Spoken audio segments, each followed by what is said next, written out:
and welcome in to another edition of the R&R Sports Report. I'm your host, Randy Isbell. With me, as always, is Robert Hagan. Robert, how you doing today? I about blew in again. I wish this weather finished up because I want to get out on the golf course a little bit more than I have been. I only played once so far, but I'm ready to get out, play a little golf, and go and enjoy some baseball. We've got baseball to talk about. We've got Asotin starting their season with a doubleheader tonight.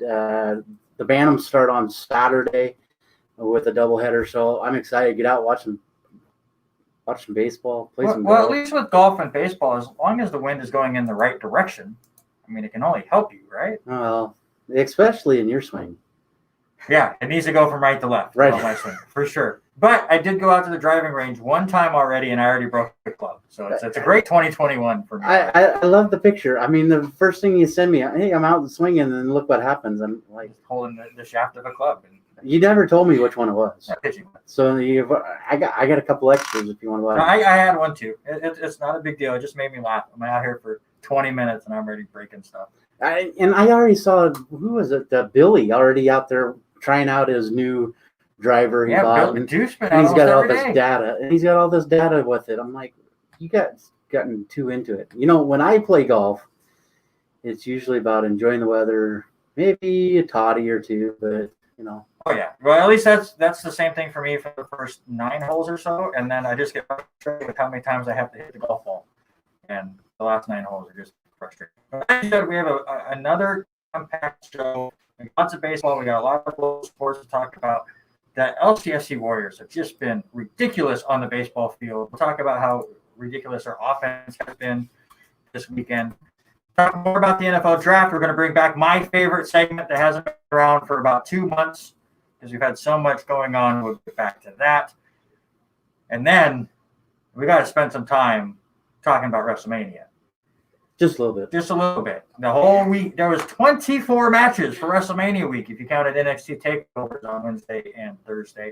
Like, what did we end up with? Over 10 hours of wrestling that you and I watched and went through. And that doesn't even count all the AFL stuff, all the bowling stuff, NASCAR, history was made. Golf.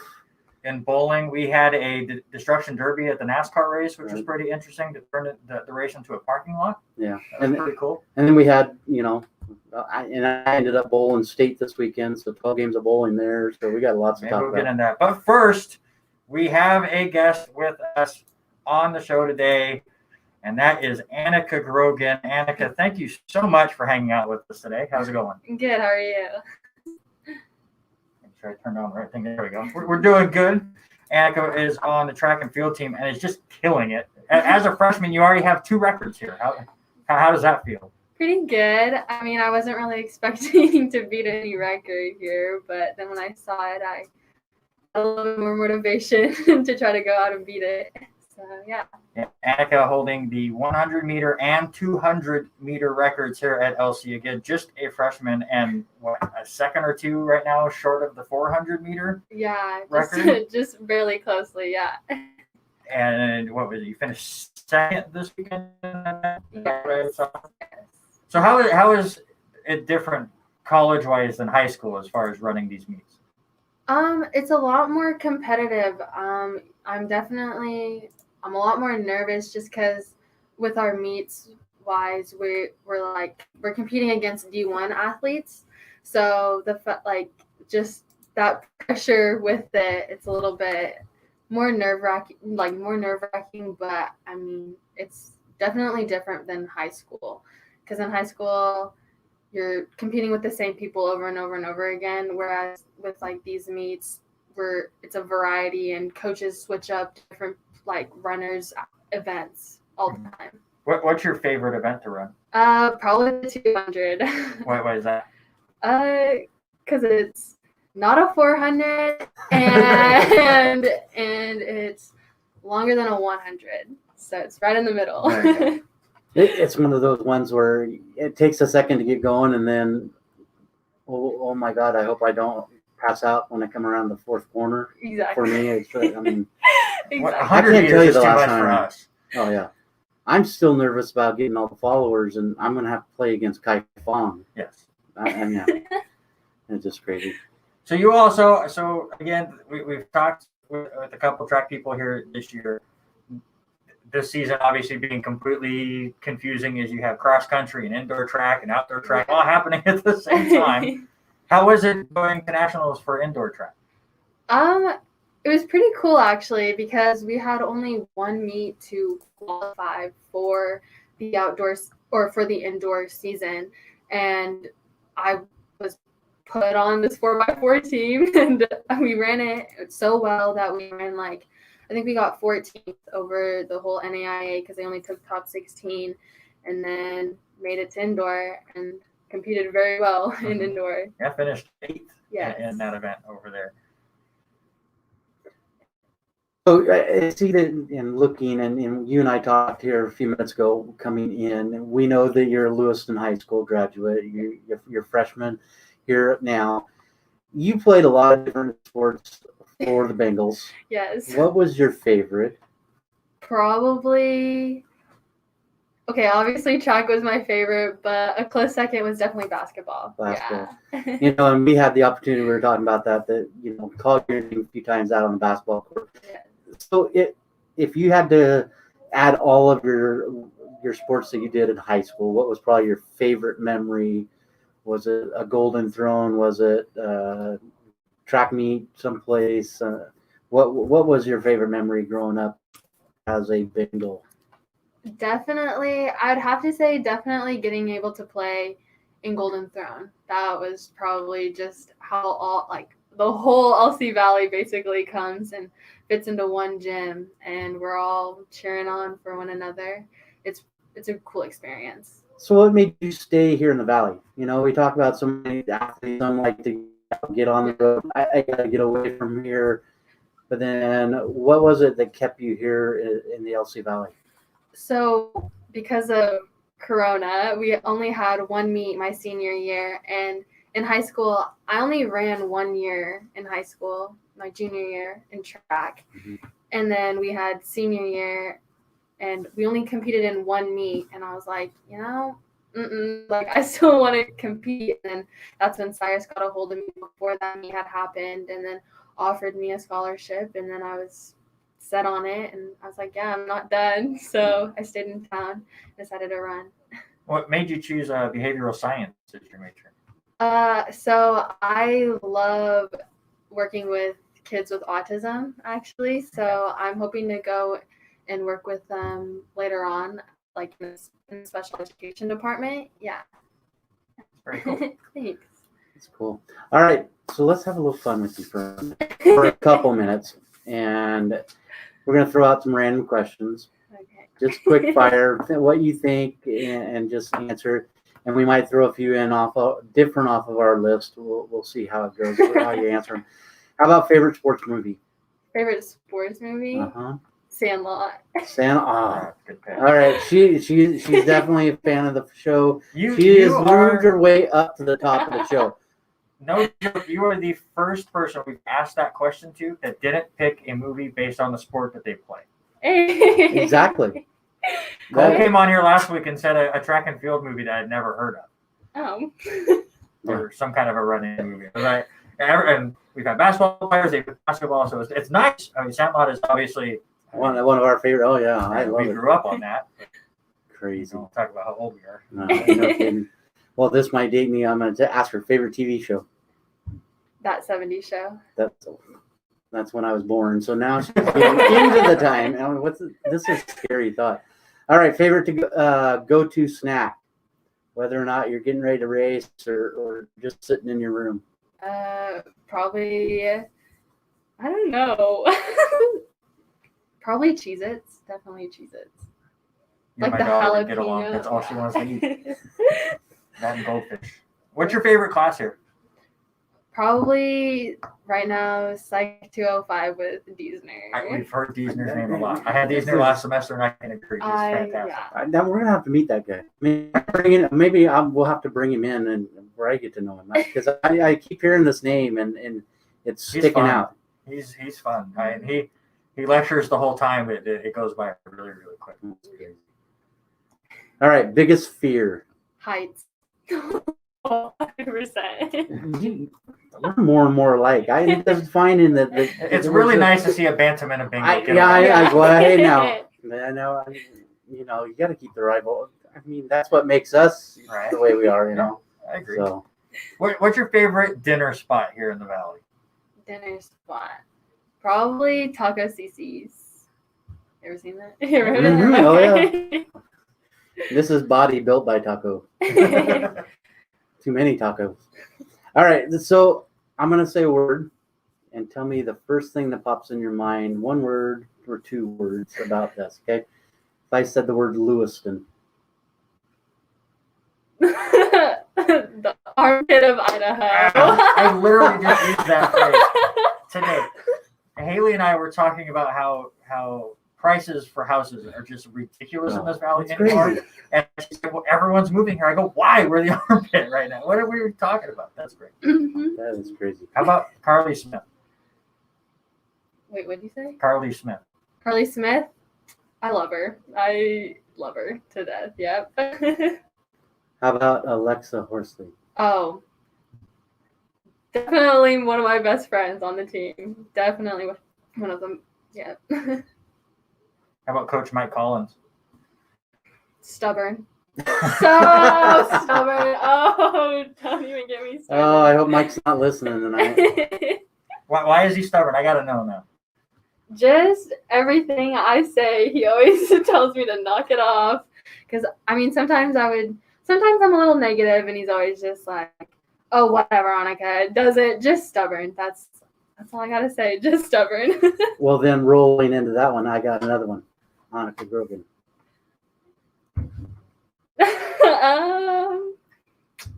Nice. Sweet. I don't know.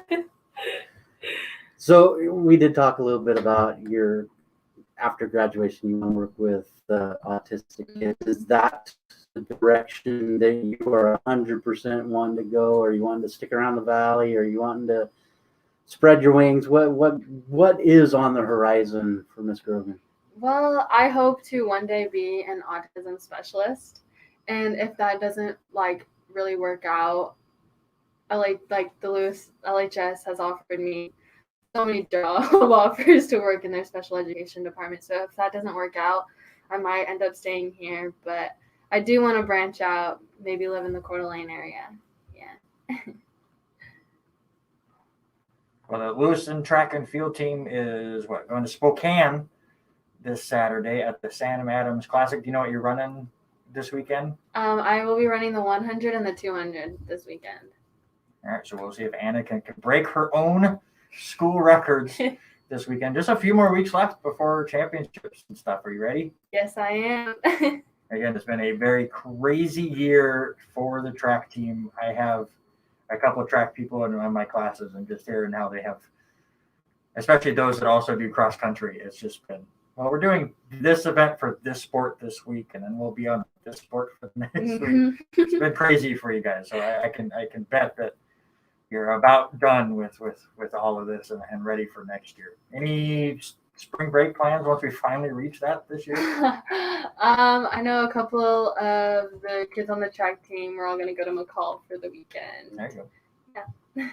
Well, Annika, I want you to thank you for coming and hanging out with us and letting us drill you with a bunch of hard-hitting questions. Well, thank you, guys. All right, that's Miss Annika Grogan, a Lewiston Bengal, Mhm. and great to The correct side of the river. The correct side. I Yeah. don't know about that. I don't know about that. You know, we talked a little bit about, Thank you, and guys. college is a huge part of what's going on. And you and I talked earlier, Randy, and to the point of some kids are not sticking around as long. You know, some of them want to get out and make that money. Mhm. And I had a conversation today, and I'm blessed I get to work with a great guy up there at the middle school, Coach Pat Sabota. He is the assistant coach for Clarkson Bams. We were talking, and kids are getting ready to sign, and we're going to have signing stuff with at Clarkson on the 12th, and we'll have a huge group of it. I'll be there for that, and we'll cover that a little bit. But I found out, and I heard in the middle of it, that Brandon Chatfield has entered the transfer portal. Why is everybody jumping ship on all these classes all of a sudden? Are we still having the effects of COVID? Is it these kids just are not getting the playing time they want? That's what I would imagine.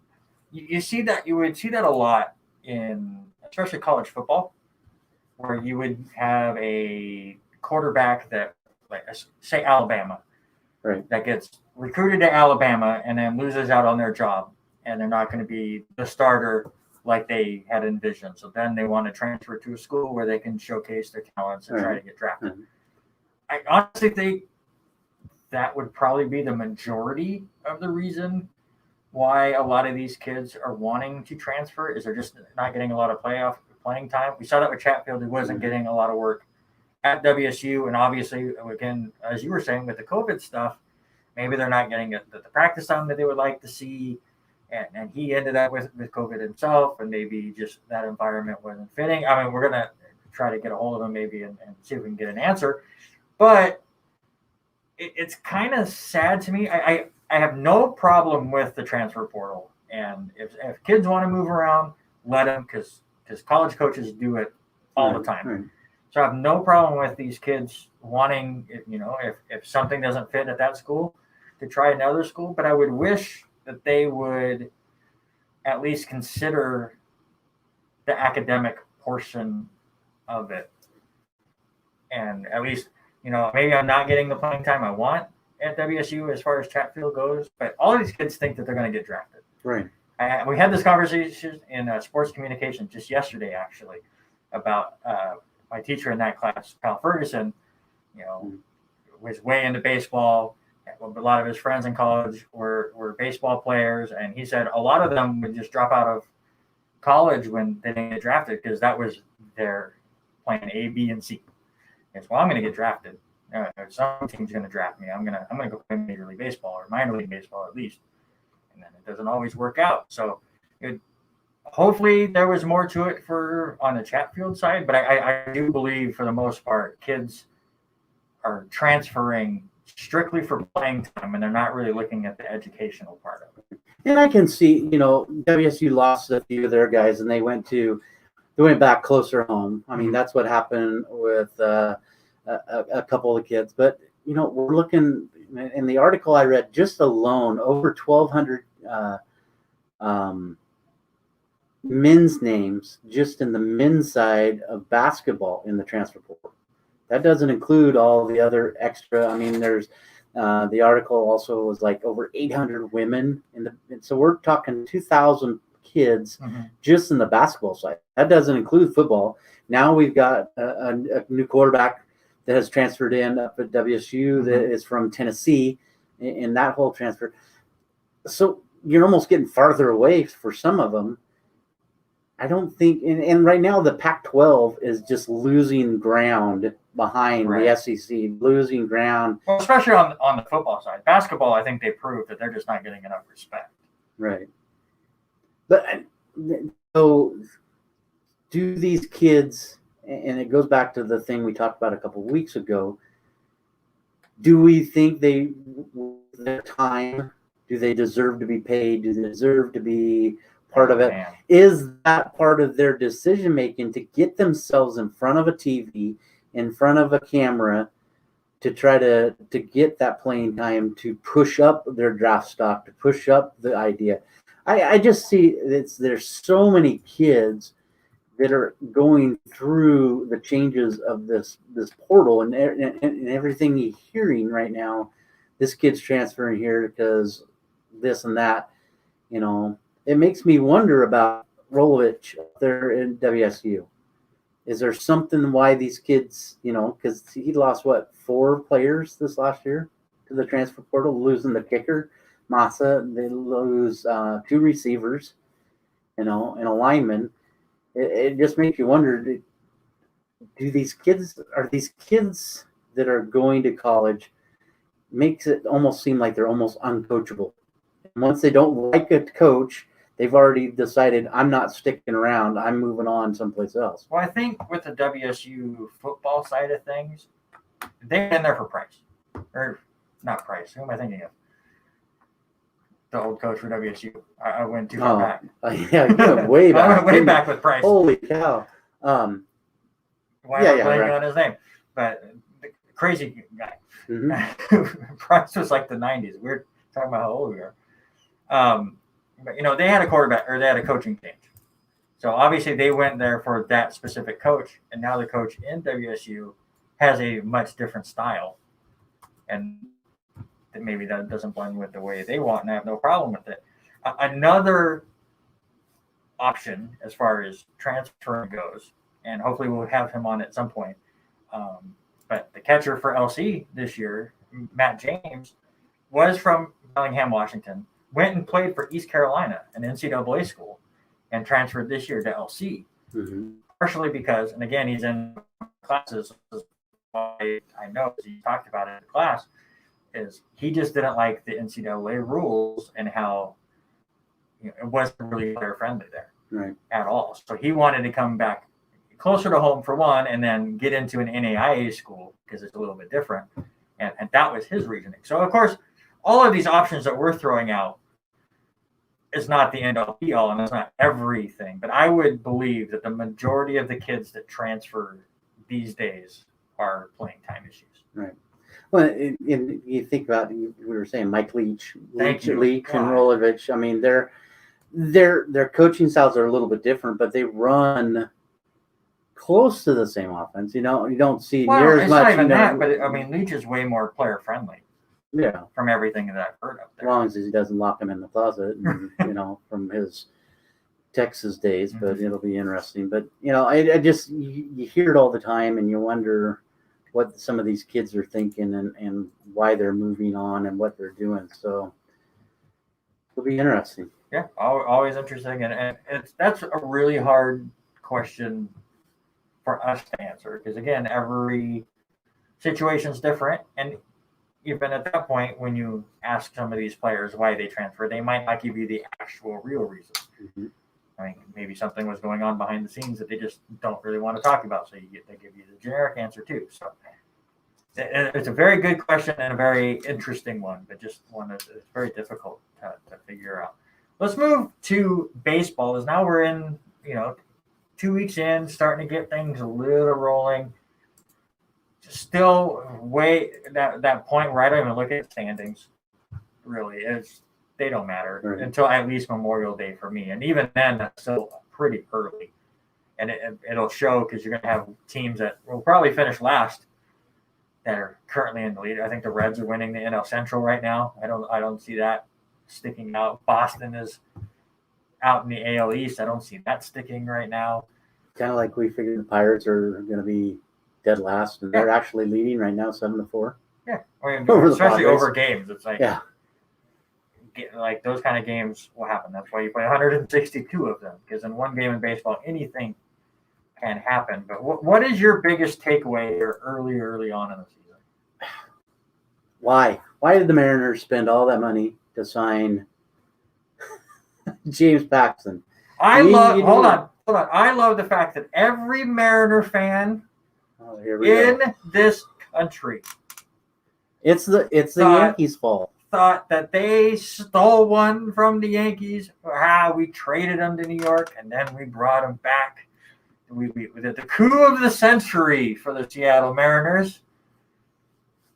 How are you liking that pass? I hate it. I hate it. 24 pitches. That's all he threw. 24 pitches on April 6th. And then he gets shut down. And today they announced that he's going to have surgery. I mean, he had 20 different ball clubs. I mean, I went back and you look at his off-season stuff that he did. He had a bunch of ball clubs looking at him. And it just, even at the age 33 for a major league pitcher, and to come back from that, I don't understand why the Mariners would fork out as much money as they did. I think it was $8.5 million for the 1 year. I mean, he's a good pitcher. It just happened that he got injured. It happens. How about Joe Musgrove?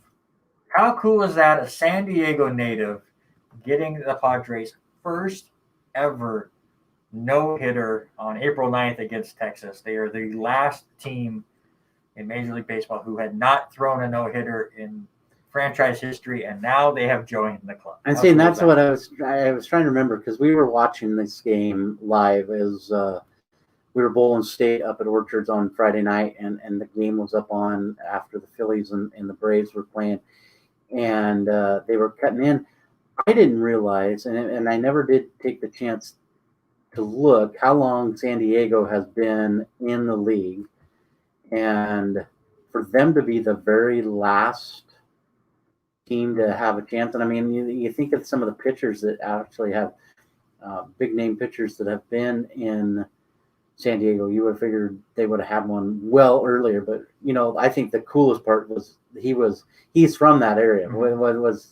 Was it 10 miles from the stadium, I think is what they were saying. It wasn't very far. So right. What's cool is to have all those people there and supporting him. So I think that is unbelievable. 1969. So, yeah. The Padres became an MLB team.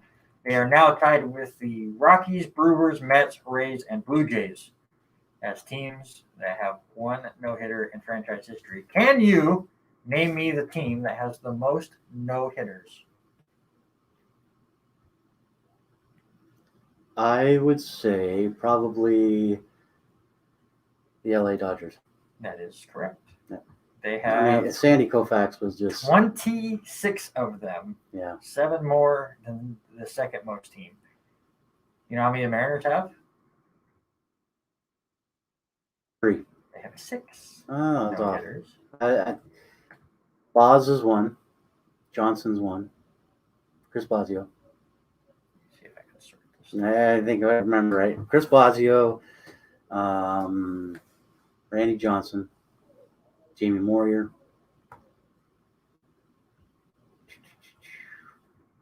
Gotta think here. I don't think Horton had one. No. I don't So think you have Blasio, you have Felix. I forgot about Felix. Okay. Well, I gave you Felix. You said Randy Johnson. Right. You're missing 3. Yeah. I said Moyer. Moyer's not one. Moyer's not on there. No. No, I thought he was. Well, I stand corrected on that. How about Iwakuma in 2015? That was the latest one. Nope. Wasn't it? The latest one is your favorite Mariner baseball player, James Paxton. That was in Canada. In Canada when they played against Toronto. And then you forgot the most famous one against the LA Dodgers, where they won 1-0 on June 8th, 2012, where Kevin Millwood, Charlie Furbish, Stephen Pryor, Lucas Ludwig, Brandon League, and Tom 6 of them or Wilhelmsen all combined. The bartender, I forgot about the bartender setting up. There you go. Yeah, crazy to think about all those guys doing it, but you look at the perfect game is almost unreachable anymore. With as much movement or even the no hitter, and you get the perfect game, and we'll talk about that here in a few minutes as you shared that other story with me. But it's just coming to be that we might see maybe one a year. I don't think. I mean, the teams as far now as perfect games go. Well, both. I mean, both no-hitters. We had 2 no-hitters. last year, and we had 4 the year before. It always seems like we get them early, right, and then they kind of fall off. It's just more offensive driven anymore, and these guys are getting a heck of a lot faster. Mm-hmm.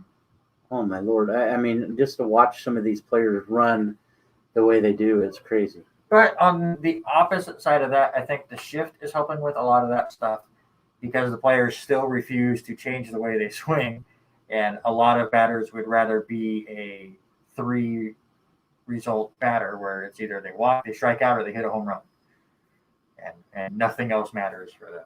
You brought it up, so let's talk about it for a second. Okay. So a story I sent to you. That was crazy. Out of North Texas, a softball pitcher, Hope Troutween, threw a perfect game, which happens in softball. I like to watch the College World Series of softball, and usually those games are pretty low scoring. I mean, obviously you're a lot closer up, and those girls can throw it really, really hard, and just the movement they can get on it. I feel bad. I would not want to. What would you rather do? Pitch or bat against an elite college softball pitcher or an elite college baseball pitcher? Oh, baseball all night long. all night long. I mean, you're at least 60 feet away as compared to being almost right on top. I mean, even when I played adult softball slow pitch, it was scary as heck, especially getting hit right back up the middle at you. I mean, some of those shots come very, very fast. And so I definitely would rather be on the baseball diamond. I would rather have Randy Johnson bust me one on the inside. I don't know about that. Oh, I would. I just showed Haley the clip of John Kruk with the yeah. All-Star game with Randy Johnson. Mhm. I would not. No. At least I bet on the right side. So that's where he wanted to be and not throw it over my head. All right. So if that's the case, so if you could pick anyone in any history, any decade, any era, who would you love to go against baseball? I know where I would lean, and it's just because of how he was, but I would love to bat against Sandy Koufax. I would love to have the opportunity, but I mean, some of these guys that throw stuff up there is just nasty. You know who I would want to pitch against, and it's just because of the way he likes to have fun out there? Zach Greinke. Hmm? Did you see his 51-mile-an-hour eephus pitch he threw yesterday? Hmm. That's what I want. Just throw me a lollipop up there, and he got strike out of it. They had no idea. I mean, you could look at it each way. You could see, I would love to watch the backdoor cutter from Greg Maddux come back in against you. Absolutely not. Watch that thing come back down in. I mean, you could get the big sweeping. I want to see a ball curving at me. Yeah. Oh, and there you go, Jamie Moore. Watch that ball come right in, cut right across the dish. Absolutely. Oh, heck yeah. Absolutely. But anyway, like I was saying, Hope Troutwine for North Texas not only threw a perfect game in her college softball game, she struck out every single batter in the game. All 21 batters came up, and all 21 batters had to do that walk of shame after their at bat. Mm-hmm. That's insane. Yeah. She threw more strikeouts in her college game than any Major League Baseball player struck out in a Major League Baseball game with more innings in it. Mm-hmm. And it's just nuts to think about, like you were saying, the movement of that ball and that close. I mean, you've got to really be on your – and maybe it's just because we don't have near the explosive talent maybe here in the area of the Valley.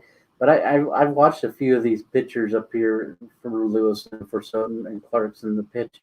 It doesn't seem like it's a very fast ball that's coming towards you. You get into some of these college girls that have been doing it for so many years, and you watch them throw the ball. I mean, even parking yourself behind the plate and behind the dish. Megan Aliverti, good example. Clarkson Bantam, she's now. I want to say she's in like Wisconsin or Michigan or something playing softball, and she's behind the dish, and just her throwing to second on a throw through. Mm-hmm. It's just crazy what some of these girls can do. Oh yeah, absolutely. All right. Speaking of behind the dish, nice segue, sir. I want to ask you what you thought was the worst call of the week, because we had two awful ones. I know we were making fun of Angel Hernandez for losing his suit. Joe West won one for whatever. Those are my two least favorite umpires ever. Joe West is one of the most sought after guys that everybody likes to have behind the dish. That's kind of. I don't understand why. Yeah. He is terrible, and he gets so grumpy at people. Not as bad as Angel Hernandez. No. Angel Hernandez.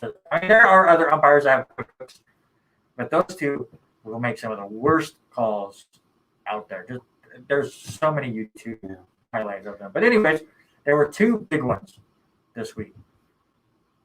A team won on what should have been a strikeout. Mm-hmm. To the point where the umpire was halfway through his call of calling it a strikeout, but the ball hit the elbow of the batter, because obviously he was leaning so far in that he got hit in the elbow on a strike. And they called it a hit by pitch. On the bases loaded. They end up losing the game. Don Mattingly lost his mind. Of course, they go into replay to obviously just see if he got hit. Of course he got hit. Yeah. But you can't rule that he leaned in. So you have that call. Or you have the call on Sunday Night Baseball, which I only watched the highlights of because Sunday was WrestleMania, and I was catching up on NASCAR and bowling and Aussie rules. So I think I watched Sunday Night Baseball. But Phillies and the Braves are tied. Run coming home. They call him safe as they go for the tag. The replay shows he never got anywhere near the base.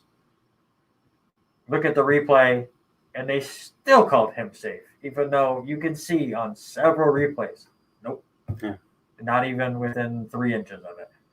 Which is the worst call? I mean, they're both bad, but I mean, I had to lean. I was kind of the same with you. I didn't get to watch Sunday's baseball, but I think that one by far is the one that really. I mean, Atlanta's 4-5 right now. I mean, or I think that as of yesterday, I think they were 4-5. I mean, this is a huge swing for this ball club. You got 160 other games. Well, I think it'll matter. Right, but I think this could have been an easy swing the momentum for the Braves, but it just, I think that's the biggest one. How can you miss it so bad in New York? That's how bad. I mean, yeah, the other one, Scott Service. That was I want to say it was the Mariner game. No, it wasn't. Where he leaned in. I don't remember which game that was, but. You can see him lean towardly. Yeah. Totally. I mean, you can see him drop his shoulder. I mean, and as Eric Watkins put on there, it was honestly brilliantly executed. He says it was shady, but it got the job done for the Mets. Yeah. Which is why that was the worst call. Only for the fact that the umpire was calling strike 3 and stopped himself to go, oh no, it hit him in the elbow. If you were calling strike 3, then the ball was in the strike zone and he leaned in to do it.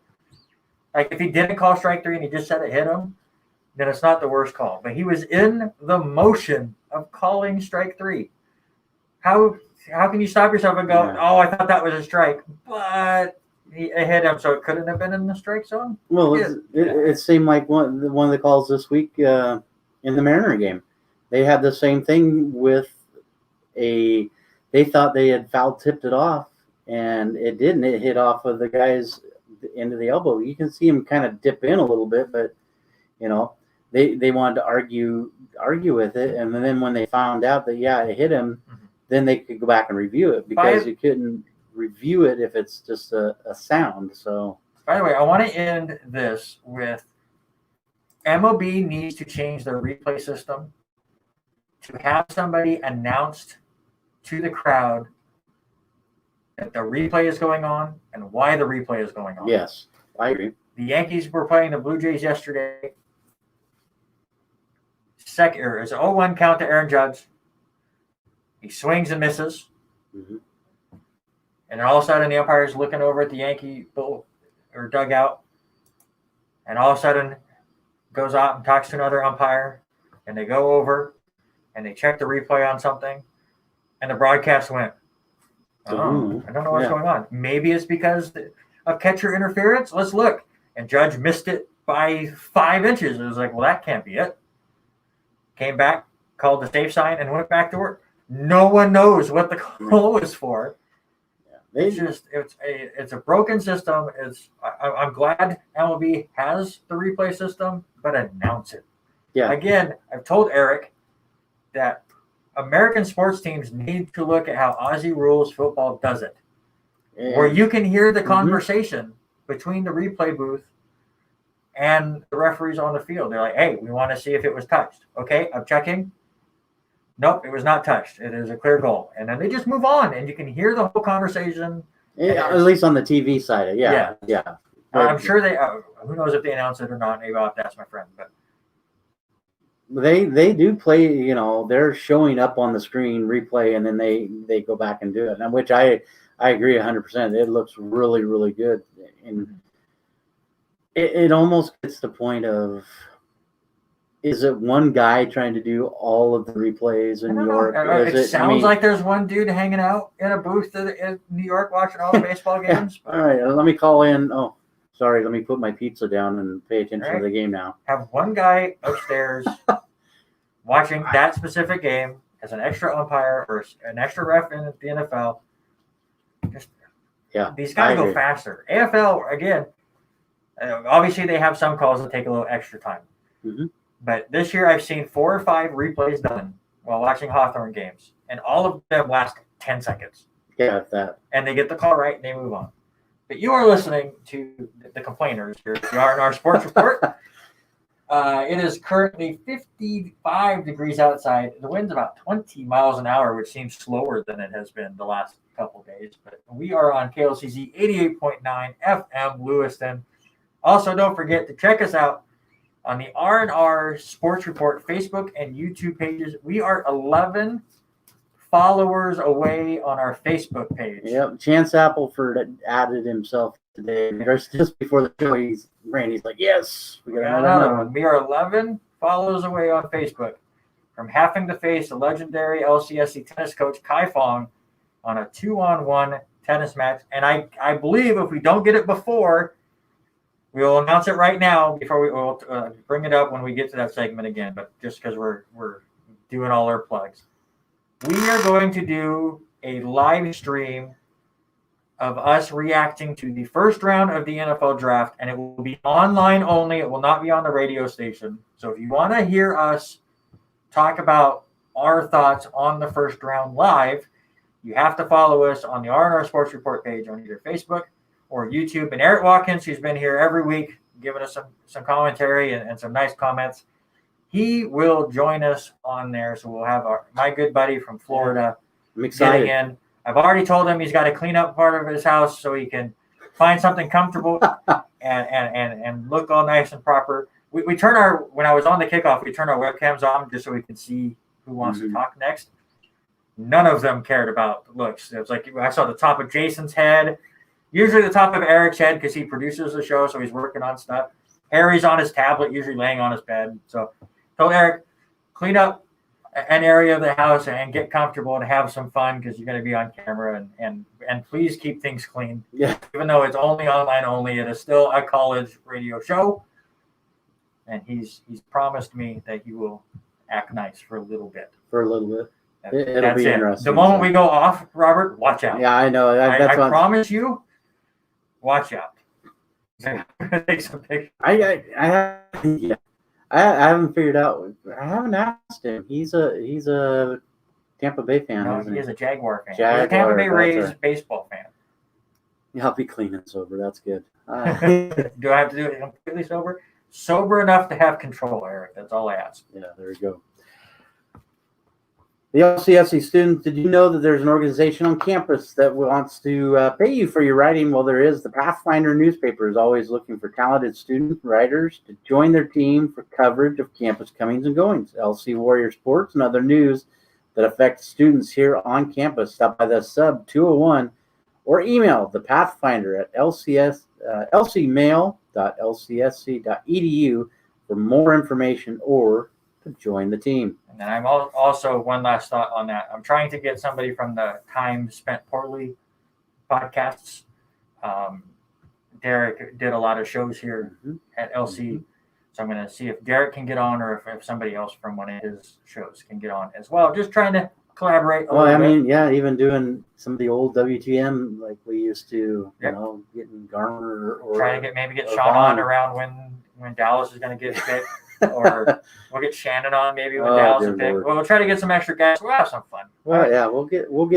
Let us know if you're interested in joining us for us. Yeah, drop us a line, send us a message. Haven, you still watching? If you want in, he's a Seahawk fan. Oh, yeah.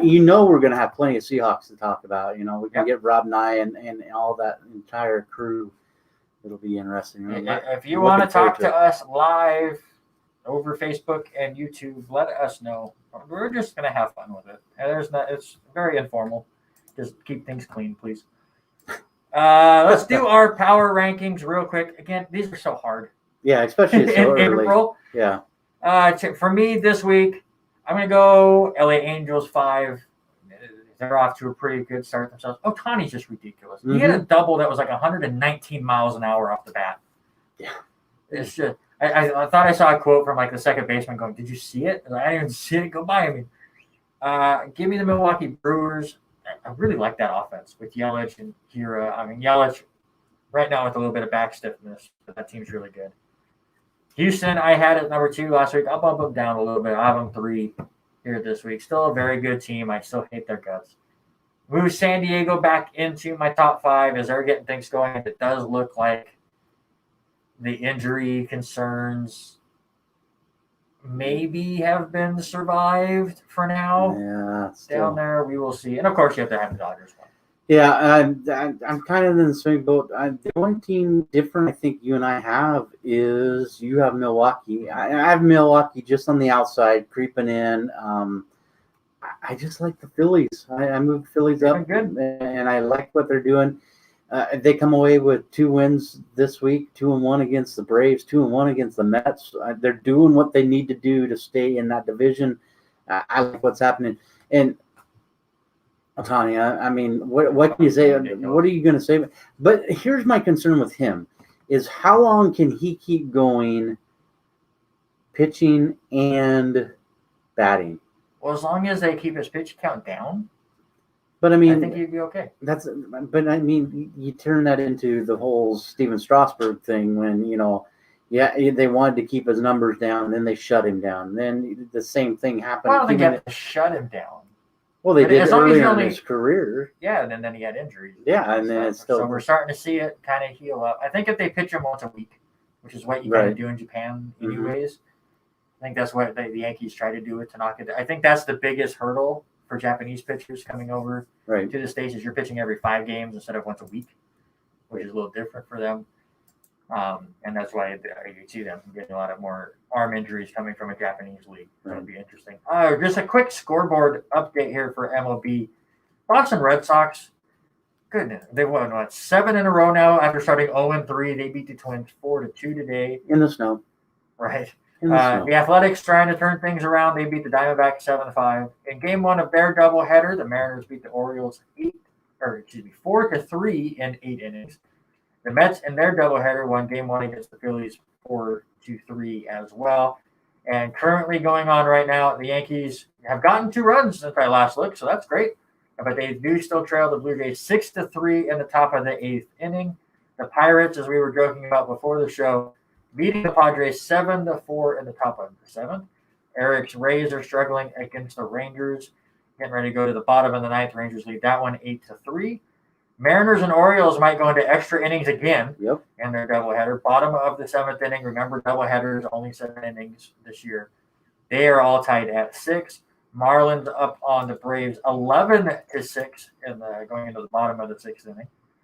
Brewers over the Cubs 2-1, going to the bottom of the 7th there as well. Cardinals beating up the Nationals 6-1 in the bottom of the 5th.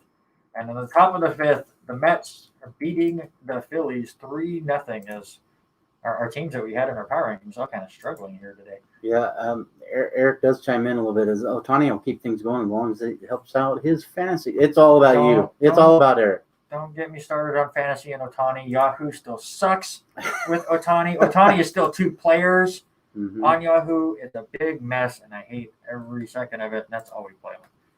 All right, let's go to some LCSC sports. And I want to bring up the NAIA Championship for cross country. Again, we had Cole Olson on here last week. Struggled a bit over there. It was very cold and rainy for the championship race. Out of 317 competitors on the men's side, Cole still finished as 15th. But he was looked at as one of the top 3. So just couldn't get things going. Chase Barrow finished 34th, and Clayton Van Dyke finished 47th. The team as a whole finished 8th, and they came into that event ranked 8th. So I guess at that point you can say they did it okay, but they wanted to do better. And on the women's side, they struggled a bit too, finishing 13th. And out of the field of 326, only one Warrior woman finished in the top 50, and that was 50th place with Callie Johnson. So not the greatest championship run for the Warriors, but they've had such a long spring that you can't really blame them. I brought up baseball at the top of the show. They have now won 21 straight games and are 30-2 on the season after they swept Corbin and have locked up the regular season in the CCC. So the Warriors will host the Cascade Championship tournament here. So we're getting a little bit extra games here at home. That'll happen May 8th and 9th. They won the first game 22-0. And my question to you is, what happened to the 10-run rule in that game? Exactly. They went all 9. Yeah, I don't understand that either. It just didn't make any sense when I saw that score and I looked at it earlier that day, and it's just like, yeah, why are they putting that much extra pressure on these kids to play 9? I know they missed a lot last year, not playing a full season, and maybe they're wanting the kids to play entire games when they can, but come on, you're up that big. There's got to be a mercy rule. Right. And there usually is. And I don't know what was going on in that game. Then they had the doubleheader on Saturday. The first game looked fantastic. Warriors win that one 19-14. However, they had to score. They were down 13-6 in the 8th inning and scored 8 runs in that inning. Gave up 1 run to tie it all up to go 14-all going into extras. And then they scored the 5 in the 10th where Brock Efon hit a bases loaded single to score 2, and then Aiden Nagel came up right after him to hit the 3-run home run. And it doesn't matter which player it is right on this team right now. It could be anybody. Yeah, anytime of the day. Brock Efon was the player of the week this week. It was Matt James, the catcher, last week. It's somebody different every single week, and this offense is just getting better and better. They started red hot in Arizona to start the season, kind of cooled off when they came home. Right. And are getting things rolling as they get closer and closer to tournament time. They do shut out Corbin in game 2 of that doubleheader, 12-0 in 8 innings, and then they sweep the series 8-4 on Sunday. Golf is in their last regular season tournament before the Cascade Conference Championships. I haven't seen any updates yet, but the women were in second after Monday's play. Alexander Schmidt was sitting 3rd overall at +6, and Lauren Ham was tied for 4th at +7. Men played 2 rounds yesterday. They also played 1 more round today. Struggling a bit in 6th place, but they are only 11 shots out of 2nd, so it's a pretty tight group there. First place was just running away with things. We kind of talked a little bit about the Warriors being at the War 14 event up in Spokane last week with Annika, who finished 2nd in the 400 meters. More shout outs, though, for some of these competitors that had their own personal bests this weekend. Ashley Britt set a new PB in the 400-meter hurdles and finished 2nd. Keelan Pilcher set a PB in that event as well, as she finished 9th. Carly Smith set a personal record in the 100 meters. Jack Hardy and Jacob Atenisio, I'm sorry, Jacob, if I butchered your last name, they both had personal bests in the hammer throw. And Sean Spencer set a personal record in the 400-meter hurdles. And your schedule this weekend, we are starting to die down a little bit. Basketball's done, volleyball's done, cross country's now done. So we're starting to wind down a little bit. But baseball has a doubleheader against an NCAA Division II team in St. Martin, who's 5-17 on the season, but it is an NCAA team. So we'll see how that goes out there. Again, Kai Fong at it. The men and the women are out in Indiana this week, as Thursday they'll take on Marion in Indianapolis. And then this is what confused me in the schedule. So they play Marion, Marian, in Indianapolis. And then they play in Marion, Marion, Indianapolis, to take on Northwest Ohio and Indiana Wesleyan on Friday. And on Saturday, also in Marion, they'll take on Spring Arbor out of Michigan. So another big weekend for both teams is just jam-packed, tough opponents for Kai Fong's tennis teams. And as we had mentioned earlier with Annika, track and field is in Spokane this weekend for the Sam Adams Classic. Yeah, and it's just big. I mean, we know Kai Fong. Like he said, he's gonna push his kids as hard as they'll go, get them caught up, and let them enjoy their college experience. And I tip my hat to him and what he does for that program. So. Absolutely. All right, let's get into some NFL news before we get to my favorite segment that has been gone for far too long. How about James Conner to the Cardinals? Do you like that move? You look at the depth chart there with the Cardinals. They're just adding more people there. I like what Arizona's doing. They're making a push. I mean, is James Conner still the running back that he was when he was in Pittsburgh?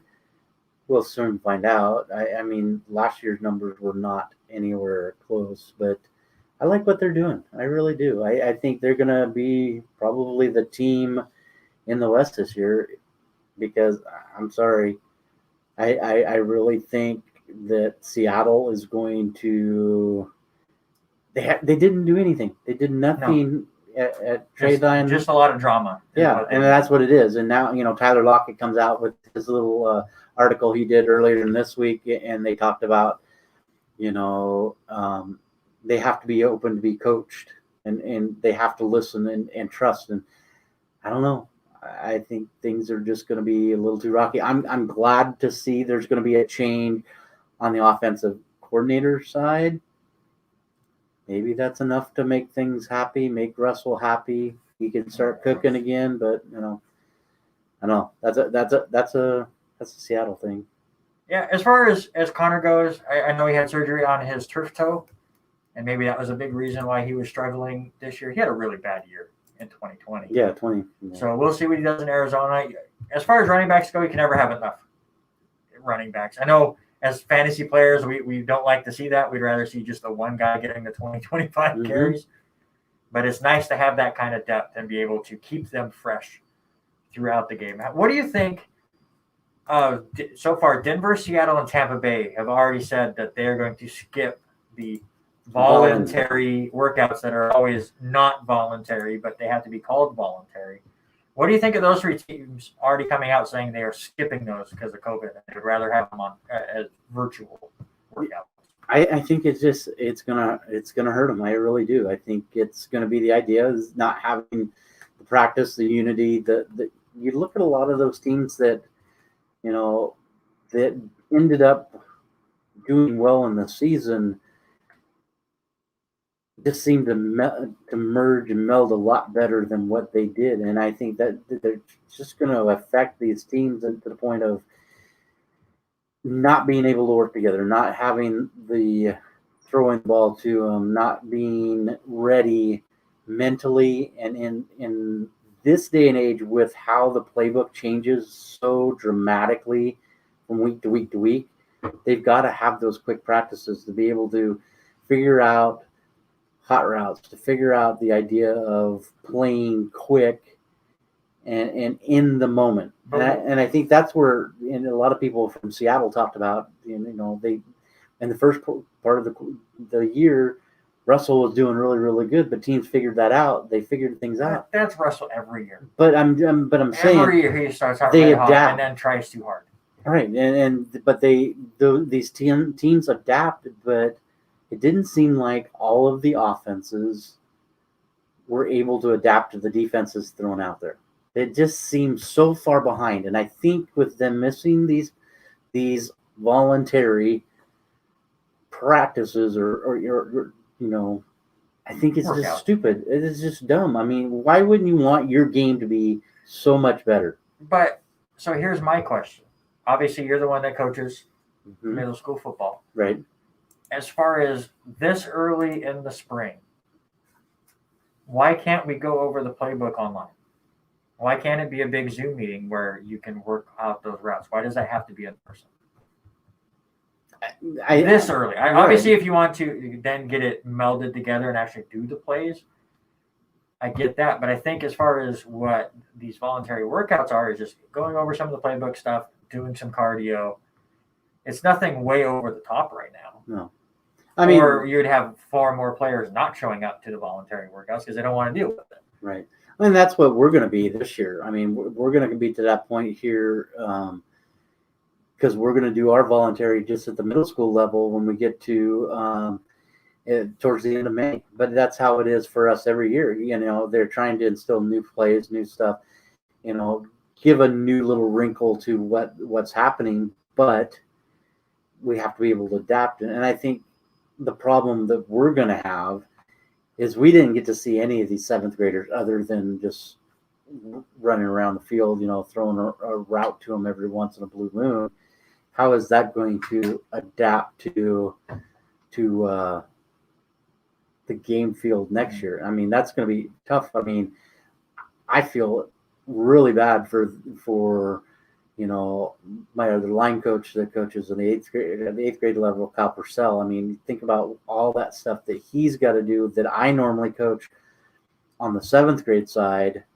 Now he's got to jump in and do that and more, because each year we build on, you know, from what we coach and the plays we call at the 7th grade level to the 8th grade level is almost 30 plays more, just because of formation and changes. And now he's got to jump through all those. And I think that's on the same level. I don't care if you're a high school player, a college player, you have to work on those things. I mean, the guy next to you is going to work twice as hard and he's going to beat you.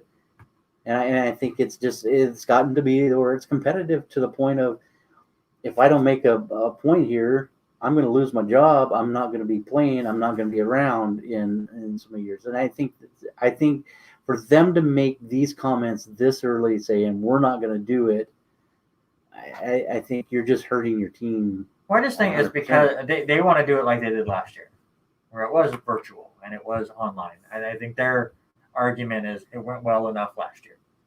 Now, obviously, we need training camps and we need all of that. And Eric brings up that that's how you fix offensive line, is you need to practice. I don't think they're really working on that kind of stuff. They're not going to run them into each other in April.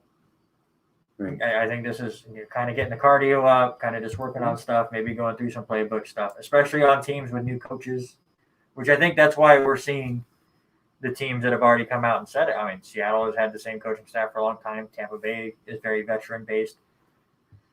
Denver's a little surprising as they're still trying to rebuild that program. But with Seattle and Tampa Bay, it's the same old for a lot of them. Right, because you've got like Bruce Arians, who is a player's coach. The same with Pete Carroll. He's a player's coach. Right. I don't know. Maybe it's just my idea of old school. Why can't it be Chuck Noll's team? Why can't it be, Tom Landry? I mean, I don't think either of those coaches could have been able to manage now. Yeah, and that's the problem. I think there's way too many. And I think maybe it's because I want to go back to the whole Tyler Lockett interview that I read about, is that he said they have to be able to take criticism. And I think that's the problem, is the players nowadays don't want to take any criticism. They don't want to have anybody tell them that their game needs to evolve or their game needs to change here. And I'm afraid that's what it's come down to. It's come down to the point that nobody wants to take coaching to the next level of being able to be coached. Yeah, and I think that's fair. And with how quickly coaches get fired these days, I can see that. You got to get in and win. If not, then you're gone. Julian Edelman retires. Famous Patriots wide receiver.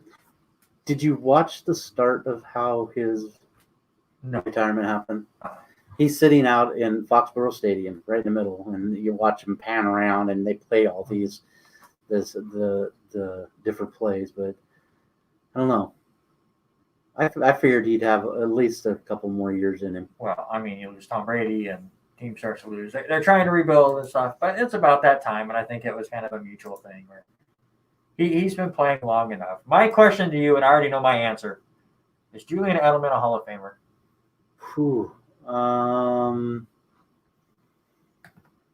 I'm going to lean yes. I'm going to give him the edge. Yeah, I mean, look at what he could do to be that check down guy, or that guy that Tom Brady leaned on. I think he makes it. 620 catches, 6,822 receiving yards, and 36 receiving touchdowns. 3-time Super Bowl champion, Super Bowl MVP. And the reason why he will not be a Hall of Famer, 0 Pro Bowls. He was a very good wide receiver on a very no IN team, kind of a base team with New England, next man up mentality. And I think he fit perfectly in that system. Mm-hmm. But when you go Hall of Famer, I don't think Edelman's anywhere near that. He was very, very good, and he played his role perfectly on the team that fit him just right. But Hall of Fame, we're letting too many people into Hall of Fame as it is. I don't think Edelman even gets close. So then you got to start thinking, okay, well, where do we set the lines with each position player? I mean, how do you determine, do you Far have to better have, than Julian Edelman. That's where I go with it. it'll be interesting to see in 5 years where even if he gets, I would like to, do I think he gets on a first ballot? No, not I at don't all. think he might be taken off the ballot after the first ballot. And that's where I wonder, is it going to be like, 2 or 3 years down the line? But I would like to know 5 years from now, write it down, 5 years from now, what percentage of votes does he get?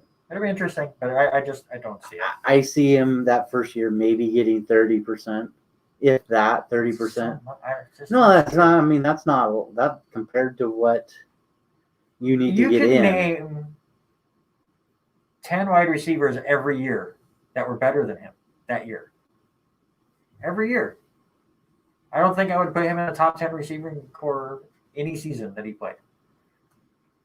I mean, I guess you'd have to look at each season and break it down individually, season-wise. But I mean, he's got to be some of them. I mean, he was quite reliable for Brady for so many years. Yeah, he had 2 seasons where he caught 100 more balls.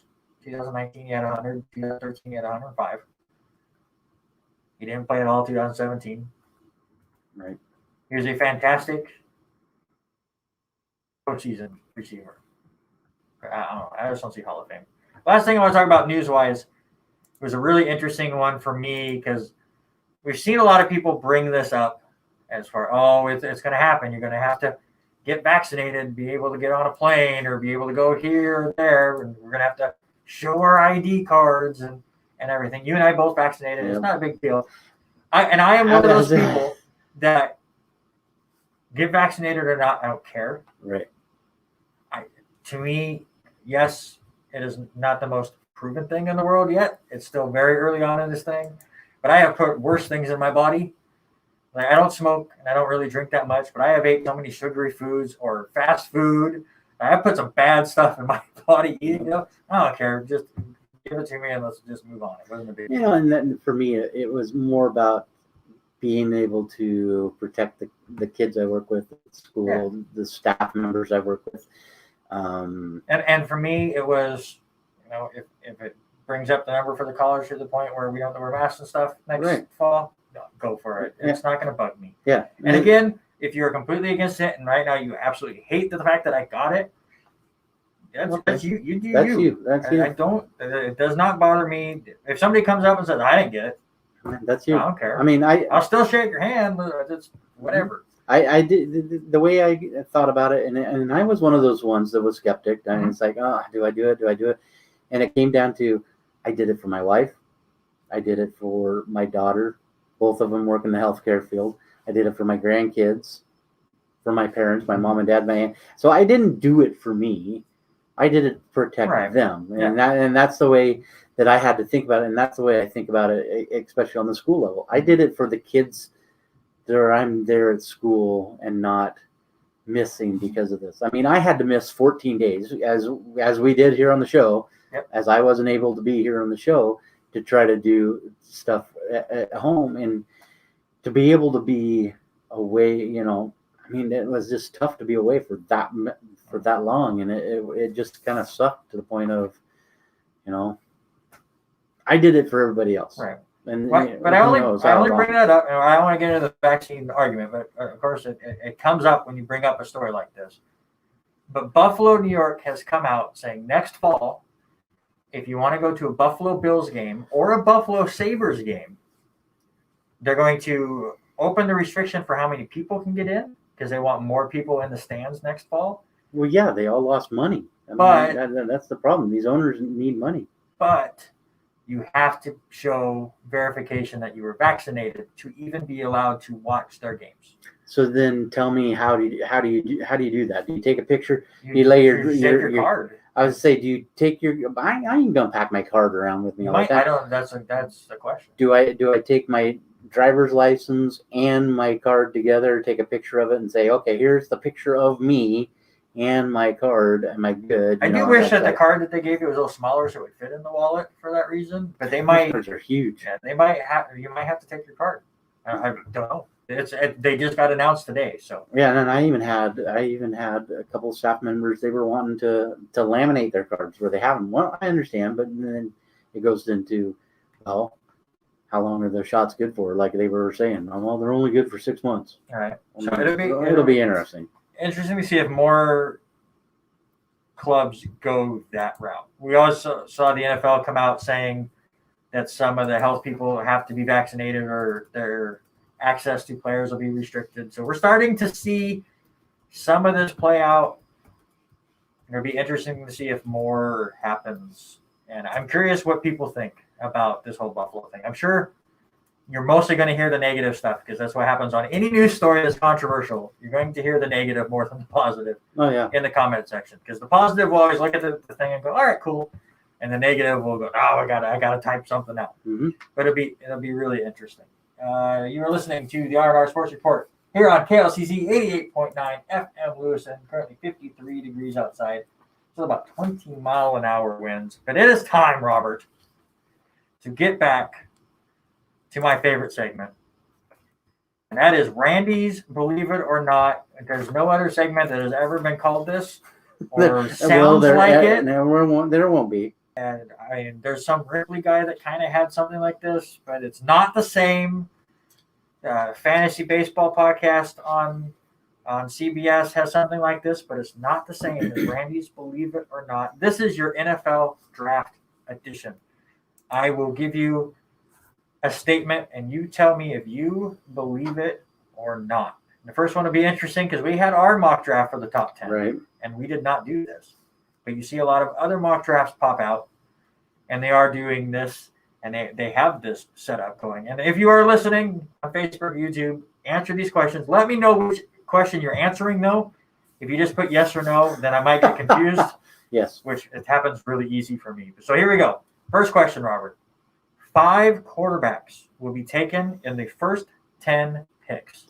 Believe it or not. Let's see. I think we're gonna see exactly the first 3 go.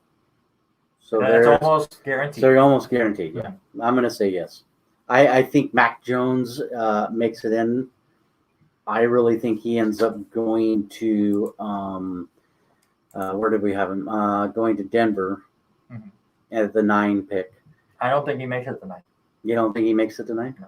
So if you look right now, you got the Jets, you got Jaguars, San Francisco. We know those are pretty well. I think those are pretty well set. That's Trevor Lawrence, Zach Wilson, and then either Mac Jones or Justin Fields. I think it's Justin Fields 100%. I think his game leans into San Francisco's playbook a little bit better. I like Justin Fields more, but I think Trey Lance fits more with San Francisco than Justin Fields does. I think my big question in that draft order is what does Atlanta do? Yes. That's in the top 5. That is exactly where we're at. Who's going to move up and take Atlanta's spot? They've already come out and said, we're open to move. Right. Which is why I think we can go quarterback to start. And then does that 5th quarterback end up in a Denver? Does Carolina still take a quarterback even though they traded for Sam Darnold? Does New England move up and try to take a quarterback? And we talked about that a little bit ago before we went on the air. Is it a chance that I saw Bill Belichick pulling his moves? He moves up and takes the pick in Detroit's pick. I mean, yeah, Detroit's moved. They've now have I'm drawing a blank. Jared Goff there. So, they're not going to go that pick. I can see them easily making a pick to get a quarterback. So I'm going to say, yeah. I mean, I think it's a no-brainer in the first 10. Yeah, Eric says he wouldn't be surprised if Atlanta goes Trey Lance. I would not be surprised. I would not be surprised. It would not surprise me if Trey Lance just goes in that 4th spot and somebody trades up to take him. You know darn good and well that Cincinnati will be the first one that does not take a quarterback in the 5 spot. Maybe. I mean, if Atlanta still stays at 4, they might not take a quarterback. We could see them take a quarterback. It wouldn't surprise me, but they might not. And that actually brings me to my next one. We're thinking the top 3 quarterbacks or top 3 picks are guaranteed to be quarterbacks, and the 4th one might be. which bumps down Penei Sewell, who everyone believes is the top offensive lineman on the board, who usually would end up in the top 3. Believe it or not, that Penei Sewell will not go in the top 5. I think he goes in the top 5 easy. I really do. I think. So you think he goes 5th? I think he goes 5th, and he's the guy that's going to protect Joe Burrows. I really think that's the guy. I think my big thing is he needs another protector, though. So you're going to have to look in their draft order, and you look at Cincinnati, and Cincinnati does not draft again until the same spot in the 38th pick. So in the 6th spot in round 2. I think they go lineman. They have to. I mean, they invested so much money into Joe Burrows. I think that's 100% where they go. It's the only option for Sewell, I think. I don't think he goes 4th. No. And then it's whether Cincinnati goes Sewell or Pitts. Right. I think that is the big question. I will say that he will not go in the top 5. How about this? 2 halfbacks are going to go in the first round. Usually there's no halfbacks to go in the first round. Right. And that's the thing. I was just looking a second ago, and I'm not 100% sure where I went with it. Who would be those top 2? You know, you've got a few decent running backs. I can't remember that. I'm blanking on the other name. Hold on. You've got the kid from Mississippi State, Kylan Hill. I think you got Travis Etienne's the main one. I'm just blanking on the other guy's name. Hold on. I'm well prepared. You got Trey Sermon. Trey Sermon from Oklahoma. He's going to be, but I don't think will be in the top. Najee Harris, sorry. It was the Alabama kid. I just can't think of it. Najee Harris and Travis Etienne, who I believe could both go in the first round. Yeah, I don't know if they will be 100% there. I think Etienne is going to look good, but yes or no? I am going to say yeah. I'm going to go ahead and with Harris, and I think Etienne. Yeah, I think they go in the first round. I'm going to say yes because the next, believe it or not, the New York Jets will select Travis Etienne with their 2nd pick in the first round. And right now, their 2nd pick in the first round is what? 23, I think, right? 23, 24. 23. It might be a smart pick. It's 100% a smart pick. That is why I said yes. They're going to go young. I mean, I'm excited for your coach. I want to see what's all I can do there. I know they got to get the defense, but give me a quarterback and a running back in the first 2 picks, and I'll be happy. Right. Let's stay homerish. Baltimore Ravens will select a wide receiver with their 1st pick. Yes. They've got to get a reliable I think they need more of an underneath guy, one that can play those mid-range, those 8-9 yards. I mean, you've got Mark Andrews, great tight end. I mean, he's great. You've got a couple of those others that are, you got Hollywood there. Willie Snead has moved on. Willie was playing the underneath guy. That's what they need. They need a slot guy that can do the crossing patterns and also run the 8-yard route outs, the 10-yard ends, and be that guy that's going to be underneath. Hollywood is quick. I can see he's no Anquan Bolden by far, which was the main deep threat many years ago. But they have to take a receiver there. Who's still sitting there? That's another story. Yeah. There's a lot of great options this year. All right, last 2. This one's going to be interesting because we've already seen some trades happen, and we could see some trades before. But believe it or not, there will be 5 or more trades during round 1.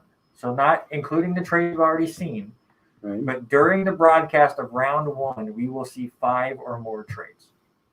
I don't think so. I think that number is going to be under. Whether or not, like you said a few minutes ago, does Bill Belichick make a huge push in this? I think he would be one that wants to solve that quarterback issue. Mm-hmm. I don't think he wants to rely on Cam Newton next year. because of the way he played this year. Could he be looking for somebody? I think he could. I think that is probably going to be the team that's going to make the first move. So you got maybe New England moving up. You have Atlanta maybe moving down. So you can see that. Mm-hmm. I'm going to also say no because we've already seen so much movement, and the fact that the top 5 quarterbacks in this draft look like they could go in the top 10. Right. So we're not going to see that team move into the back end of the first round to take a quarterback. So because we've seen that kind of movement, I think it might be a little too high. You But mean the Lamar Jackson movement? the Lamar Jackson. There you go. We're just calling that. The Jordan Love movement. Oh, Green yeah. Bay. Yeah. I mean, or Darren Rodgers movement. Mm-hmm. But I do think this will happen. Jimmy Garoppolo will be traded before the end of round 1 of the draft. I don't think so. I really think he's still going to be there in San Francisco, and he's going to be the one that makes a difference. I think he's going to be the one that's going to train Justin Fields. I really like that Justin Fields pick right there. Give him 1 year behind Jimmy G and then move on. I'm going to say that the New England Patriots trade back for Jimmy Garoppolo. And they will do it before the end of the first round. They might do it before the draft. So right now, New England has what pick? They have the 15th. They will still have the 15th pick. Right. You're not going to get a first-round pick. Oh, no, you're not going to get – no, you'll get maybe a third, second, maybe a late second. I think New England will want to make that move before the draft to make sure they get somebody. So I think before the end of the first round, we will see that. And Eric agrees with us that there won't be that many trades because we've seen so many happen. And we could still see some more before the draft, which is kind of the caveat on this setup. So there you go. That is Randy's Believe It or Not, the segment that I've been gone for way too long. I'm glad that we're able to bring it back. We are so close to the NFL draft. It's ridiculous. It's what, 2 weeks away? Yeah, 2 weeks and counting, man. It's time to 16 days. You know what happens next week, though? Let's see. We've just finished the Masters, so I mean, I was excited for that. Tuesday or Friday for those that pre-ordered it before on the PlayStation. I say MLB, yeah. MLB the show comes out, and then you're going to have to do all the show notes because I'm going to be stuck playing the show a lot. Especially with the stadium creator that they have in there, I'm gonna get lost. I haven't even looked at ordering it yet, so it'll be interesting. You order it on PlayStation, you get the Lex online edition or whatever, or digital edition, and you can start playing on Friday. Yeah, there you go. All right, let's get some local sports news, sir. How is it already 7:20 by the way? I know we've got so much to talk about. We've even it's going to be crazy here in a few minutes. So let's wrap up the Washington High School football as Clarkson loses to the undefeated Shadow Park. Shadow Park now 5-0 on the season in their season. Just Clarkson could not get any offense going there at Adams Field on Friday. Yeah, with a tough loss, 26-13. Nick Schofield goes 16-27 for 120 yards and 2 touchdown passes. Great one pass to Tiger Carringer, and Tiger was able to make his way across the middle on a nice little floater down there. Akaika Milan filling in for Eddie Berglund, who they kind of shut down this last week, not knowing whether or not the injury is going to require surgery, as he is committed to the College of Idaho. So it looks like his season's done. So, for Clarkson to come in and play the way they did this year, short notice and all that, I mean, hats off just to even get the games in. So one big one, and it is Pullman. And after I watched Pullman last week play, they end up crushing Rogers 35-0 there Friday as they finally got to play their first home game at home at Pullman High School.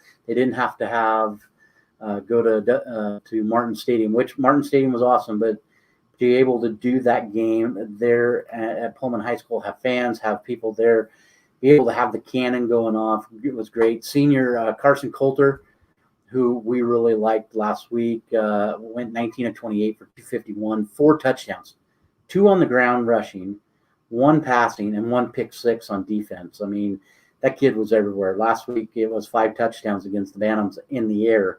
So Carson Coulter, I'm excited to see where he signs up here in the next week or two.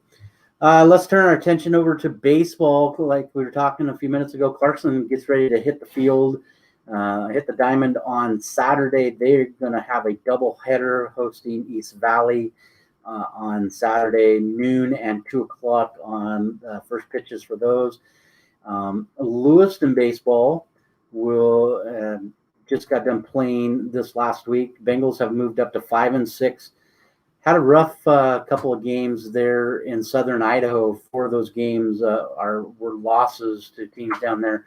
But they are 5-2 in their conference, and they beat Moscow last Tuesday as we were going on the air. They finished up and they ended up winning that game 5-2. They do split a doubleheader up in Post Falls on Saturday, but excited to see what happens and with that team as they get ready to have a doubleheader against Lake City on Saturday, and then they will also host Orofino on Monday.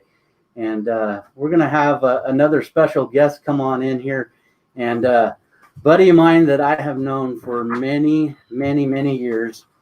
God, almost 35 years, sir? Oh man, at least we're old. It's got to be a long time, and we were just perfect timing because we were just getting ready to bring in a Soton baseball. One of my buddies, Mr. Jim Holman, Soton football coach and baseball coach. And sir, how did your doubleheader go today?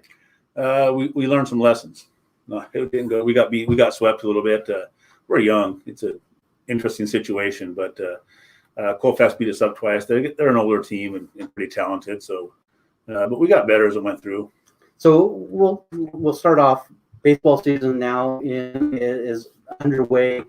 How much pressure is it for you now being the defending champs? I mean, you guys didn't play last year. You're the defending to be state baseball champions from 2019. Does that have a lot of added pressure? No, it does not. Had we played last year, it would have. But we, like you said, we won a state title 2 years ago. Going into last year, we brought back 9 seniors, 8 starters.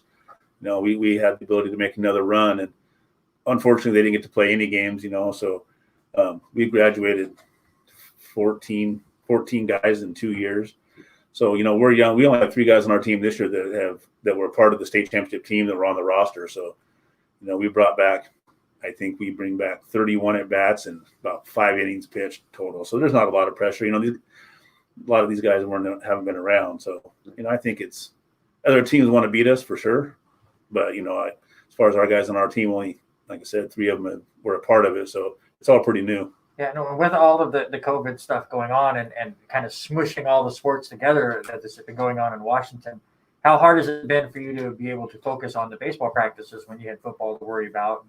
Has it really kind of messed up the routine? It definitely messes up the routine. I'm used to having football season and then having the winter off, try to recoup. And it's been interesting. We started baseball practices during the last week of football during our spring break. So we played, we had baseball practice from 10 to 12 and went football 3 to 5. So, some of that's new, both for myself and the kids. And, one of my assistant football coaches, Jason Emery, is our golf coach, so we had some overlap. Thankfully, it was our spring break, so we didn't have to try to get those in. But it's been different. Some of the little stuff, getting all the football gear turned in and all those things that go with the job. And that's been the toughest thing is just trying to keep the ducks in a row. So it's been, I won't say pressure, but it's been I've been getting my money's worth for sure. Yeah. So what are we looking forward to most here for the baseball season? I mean, it's tough to get these kids, even for the other teams around the area, how much practice time on the Washington side. It's just a handful of practices before we jump into live play. Yeah, we had 2 weeks, so we had 8 practices before we had a jamboree last Saturday and 10 practices total before the games today. So, the state kind of relaxed the pre-contest number of practices a bit. We only had to have 5 rather than the 10. So that helped. But yeah, we jumped right into it for sure. for sure. So let's jump. You come in, we talk about baseball a little bit. You are the football coach out at Asotin High School, and I was going to ask you this, and knowing Jim now for 35 years, roughly 35 years, and you've been coaching for so many years. And how do you put up with that for 35 years? I've only had to do it for what, 15? Well, you know, it goes back a long time. I mean, he did great things. So you have coached now. Baseball has been what now? This is 8 years? year 14. 14 years. And then football on top of it. You've been coaching football for a long time. Yeah. Different places besides Clarkson and also Asotin. But what things can you reflect on from the season you had out there at Asotin for football with a 3-3 record? What kind of reflections can you make with the ball club? You know, it was a good year. It all comes down to, you know, as you guys know, you guys do this and around high school sports. It's all about the kids, especially those seniors. You know, it was a heartbreaking thing to watch last spring. Like I said, those 9 seniors not get to play their a single baseball game in their senior year as they graduated, and then the trials and tribulations of the graduation and not going. You know, so that class went through a lot. So I was really happy to see a football season. You know, we played 6 games, especially for our seniors. You know, those are the guys who, you know, you only get so many chances to play a sport. You know, and so, you know, especially a sport like football. You know, we can get older, we can play city league softball or basketball or whatever it is, but football is one of those things that you can't do, you know, unless you're in high school or go on next level. So, you know, it was good. The season, you know, it was up and down. We had, again, tough sledding. We were young, and we won our first game, and then we went on the road for 3 straight weeks to Colfax, Liberty, and then Chewelah. And Liberty and Chewelah played for the league title. Chewelah didn't lose a game. Liberty lost 1 game. Colfax was, you know, so the 3 best teams in our league. Mm-hmm. You know, 3 straight weeks on the road. It was tough sledding. We just didn't get a chance to get our footing and get some confidence. You know, but then we battled back and played well our last 2 games and ended on a positive note. So it was, you know, it's kind of up and down. So out of those kids that we were looking at, you know, we talked a lot about Barnea playing just because he's family. And that's the only reason. Barnea playing a lot. Gilmore had some great things. What can we look forward to the fall and seeing these kids come back? Because, like you said, it's a young group. Yeah, it is. You know, the nice thing, you know, as any football coach will tell you, we return 4 of our 5 starting offensive linemen, and then a 5th guy who played quite a bit. You know, so we'll bring back 5 pretty experienced starters on the offensive line. Our quarterback will be back. And then we have a couple of running backs that got some time, you know. So we'll bring back some guys. We lose a lot, you know. We're not going to be very experienced at receiver, say, and this kind of depends on depth. You know, we only had 20 kids. Finished the season with 19 kids, which is a weird thing too for us. But we'll go to a couple of 8th graders that'll help us out. But you know, we have a good nucleus coming back. You know, it's a short turnaround. I don't know how much we're going to get done this summer, which will be tough a little bit. You know, it's almost. Our approach this spring was pretty much, let's treat it like summer. You know, let's get our time in. I don't know if we're going to go to camp, so let's get some reps in as well as our seniors their turn. So we bring some guys back for sure. We'll have some depth, you know, and I have a great coaching staff. My coaching staff's incredible, you know, so they'll have guys ready to play. There's, like you said, you know, I believe this was my 27th year coaching football. You know, Sean O'Kelly's been coaching football since Jesus walked the earth. You know, he's up there 40-ish years, and Jason and me. And I just have a staff that's really experienced and they really know the game. And so, you know, we'll get them up to speed. It's just a matter of time. Yeah, it's nice to have that nucleus. So yeah. So I just want to know, because every person that we've had on here, we have to talk about the pandemic and how it's changed everything. I want to know which season was tougher to practice around. So this year, you guys, we finally get to play football, and then we got dumped with snow, and we see pictures on the Asotin Facebook page of you guys attempting to practice in feet of snow. Yeah. So would you rather practice in that or in fire season? Like we always start football season and fire season, and it almost seems like every year Asotin has to delay a game to Tuesday because you guys are right into that hub, and I've been on several games that I had to go call. They got pushed back a game or 2. So which one is more difficult to deal with, the smoke or the snow? You know, I think the smoke. At least with the snow, you know, and again, you mentioned the pandemic, and that kind of put a different twist on the snow, you know, because we didn't at the time, you know, because of the phase we're in, we didn't really have the ability to go inside. You know, we go in the gym and we could have went with 5 guys, and that's not, but very, you know, productive. So at least we could go outside. You know, we had some days where we're shortened up, like you said, and you know, the first practice in the snow was kind of fun. You know, guys were throwing snowballs and making snow angels, but 3 or 4 days, and it was, you know, it was time to move on. But you know, with the wildfire, it's, you know, we have to be in the gym, and that's not great. You know, you can get some stuff done in the gym, but you know, a couple of days in the gym with football, and it's bad. So, you know, if I had to choose, I would choose snow.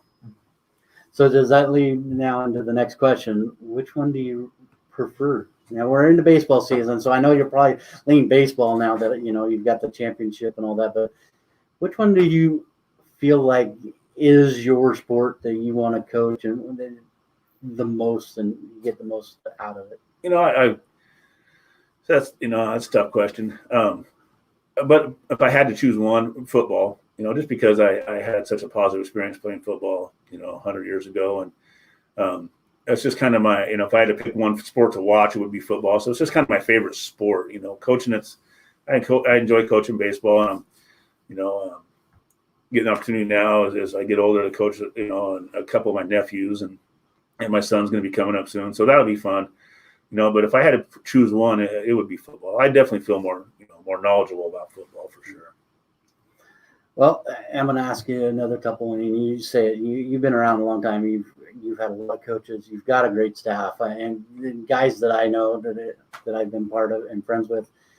But biggest coaching role model, who sticks out in your mind that you've had coaching, whether it be Curtiball, whether it be Curtis, whether it be Coach, who would that person be that you look up to the most? You know, I don't know. I don't think I could pick one. Honestly, you know, Bill Curtiball had a huge influence on my high school years. You know, I lost my dad when I was a sophomore, and Coach Curtiball really filled a big void there, you know, through my high school years. So he was a big one. You know, I would have to say, if you ask me why I went into coaching and teaching, it'd probably be because of him, the impact he had on me, you know. And I think if you can reach one kid like that, it becomes worth it, you know, as you know.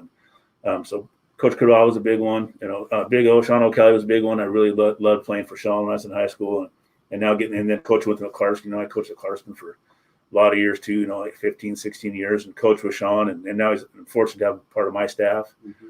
So he's one, you know. And then Rick Wilcox, when I got to Exoden, I coached with him for a couple of years, and then he retired from coaching. And then when I got the head job, came back and coached for me for a couple of years, an assistant, long-time assistant, you know. Been around forever. And so, you know, I think those guys, and I didn't get to work with Rick long enough before he retired from coaching too. But those 3 guys were pretty prominent in my life, you know. Like I said, Coach Curtiball when I was a young athlete, and then Big O, and Coach Wilcox through my coaching career. And when I finally got going, I got to coach a couple of years with Bill up at the middle school. So it just whole different realm. And, sure. and you know, and you've got Bruce Benching out on your staff. Yeah. You know, I had to coach with Bruce. So I mean, you say names that just they resonate with around this area of who they are. So all right. So the biggest one, you know, we talk about a lot of these players and moving on to college and stuff like that. And I'm going to ask you a tough question, you know, because you've had a lot of kids that have come and gone out of your program. What player have you enjoyed coaching the most out of everybody you deal with? I mean, I know a couple that I've worked with it that I enjoy coached and coaching. Who is one of those players that have stuck out in your mind? Man, that's a tough question. That's nobody's ever asked me that. And I don't know if it's one of those things where I'll leave here and start thinking about guys, but I would have a hard time choosing one. But, you know, going back, like I said, you know, 25 years early at Clarkston, there was a lot of guys I coached. You know, Ty Aiken was a favorite of mine as a young coach, you know, hard worker. As a head coach, man, the easiest one would be Jesse Davis, but it's easy to pick a kid who, you know, as a starting player in the NFL, he was a good kid. I've had a lot of good kids. You know, that's the thing about it is we started looking at numbers and 25 years of coaching and at 3 different schools, and we're looking at thousands of kids. So I just sitting here thinking about just the faces, and I don't know if I could pick one. Yeah. I really couldn't. There's been a lot of them, a lot of memories. I will say that I think my favorite thing about coaching and reflecting about those players is the number of guys that I've coached that are now coaching, and that's big. I have. My baseball coaching staff, Perry Black, and then I have 3 guys who volunteered. They all played for me, played baseball for me and football. It's kind of funny because I look back at my early days, and I have 3 kids. We started late. I have you have grandkids now. My youngest is in kindergarten. She just turned 6, so we got a late start with kids, but. My son's baseball team's coached by Luke Bowman, who was a Bantam way back. I coached him in one of my first years. And my middle daughter is coached by Greg Intel and Ryan Gilly, 2 Clarkston kids that I coached. And then my youngest, Blake, is coached in T-ball by Ty Aiken. So it's really kind of cool how you see those guys start working with kids, get in the profession, and that's You see the comment? those things you can't see. You can't really. I think that's my favorite memory is just those guys that have come back and coach with me and that are just in the profession now. Colfax had an assistant coach, Robert McIntosh, who was an Asotan kid. Coached him in the Blues too, coached him a lot of games, and he's coaching for Colfax now, coached against him, the last couple of days. So I think those are my favorite. I couldn't pick a favorite player, but those are my favorite things is to see those guys get in the coaching, in the coaching profession. All right, so Robert asked you the really tough question. I'm going to ask you the one we've been asking a lot of college students when we have on here. Annika nailed it when she was on earlier on the show, but I got to ask you, what's your favorite sports movie? If I had to pick one, it's I bet you haven't had this answer before. I would say Vision Quest, which is a wrestling movie. Wrestling's near and dear to my heart. I coached wrestling at Clarkston for a long time with Dan Randall's over there. Again, 17, 18 years and wrestled in high school. And I think that if I had to pick one, it would be Vision Quest, which is not a one that my wife, we've been together for 21 years and she hasn't even seen the whole thing, which is kind of painful. But I would say Vision Quest for sure. We had Annika on tonight, and it kind of shocked me as a track athlete and a basketball player. She picked The Sandlot of all things. I mean, it's shocking. Yeah, shocking. It is a classic. There are some classics for sure. Yeah. Well, Jim, you're the first coach we've had on here, and we've had a lot of athletes. We've had a couple of ADs. What things are you looking? Listen, he's the second coach. You're just trying to forget the first coach. Oh well, I opened my mouth. Yeah, we've had Kai Fong on there. I don't know if you've heard the deal with Kai Fong. We were 11 followers away, and then once that happened, we had to play a 1-on-2 tennis match against Kai. And Kai's been here a long time. Yeah, so I don't know if I like those odds for you guys. No, absolutely. I don't like the odds for us. I didn't. Yeah. So going into the end of this year and we get ready for next year, what things can you say out to these athletes that have questioned whether or not getting back into playing sports again? What can we do to get these kids motivated, get them back out in the high school sports? That's a good question because our numbers are down, and I know in football they were down, and in baseball they're down. It's an interesting situation in baseball. We for the first time ever, we brought up 8th graders, and we started 2 8th graders today, which is unheard of. Like I said, we won a state title 2 years ago. We won a lot of baseball games. Same with football. We've had a lot of success, and there just hasn't been the kids. Whether it's just a down year in the cycle, especially small schools, you cycle up and down with numbers, but there's definitely some kids that aren't participating. And I guess my biggest thing, and it's what I've told kids forever, is you just don't get these times back. And I can't tell you how many. It's the number one comment I get from players that I talk to after they're done, years down the road and it's always, I wish I would have listened to you when you said that it goes fast. Mm-hmm. So, kids that aren't playing right now, whatever sport it is or whatever, whether it's a sport, it's an activity, it's a FFFA, it's whatever it is, band, I don't care what it is. If they're not doing it, I think that they're going to regret that, right? Especially when you get older, it's just such a small window and it's such great memories, and it's really the foundation of, like I said, I use myself for an example. You know, I was not a good student. You know, in high school, I graduated with a 2.7 GPA, and that was strictly because I played 3 sports, and because I could go to practice. You know, and that's this pandemic when it hit. You know, especially last spring and through this year, even. You know, it's one of the most miserable things I've been through in athletics is not having our seasons this school year. You know, thank goodness we had them eventually, but not having those and then watching Idaho have them was really a tough thing. You know, so I know how those kids felt. If I was in high school and didn't have sports and they were taken from me, there's zero chance I would have graduated high school. Zero. I just wouldn't have. So, you know, you just hope that those kids that are not doing it, you know, see the light and kind of steer the ship on to playing those sports or doing those activities, because like I said, you learn so much about them. And, you know, the life lessons are huge.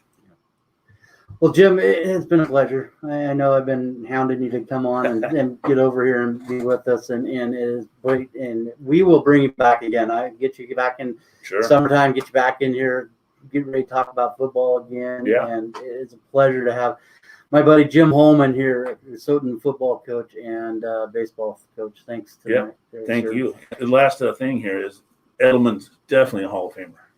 That I told you. See, I don't know if he's first ballot. We were getting along. Yeah. We were getting along until that hot. Why is he a Hall of Famer? Hold on, I got to ask. I just think I think you said something. I listened to you on the way over here, and I think you said that he was a great postseason receiver, and I think that's got to account for a lot of things in my book. I mean, that'll bump him up a little. I just don't see it. I bet. But I'm also not an expert in this stuff, and I don't have a vote. So that's true. Well, you're still waiting for your team to win a championship since right? Yeah. It's been 50-some years. That's okay. All right. And Mr. Jim Holman joining us. Thank you, sir. Yeah, thank you guys. Appreciate it. Good times. And we were talking about this.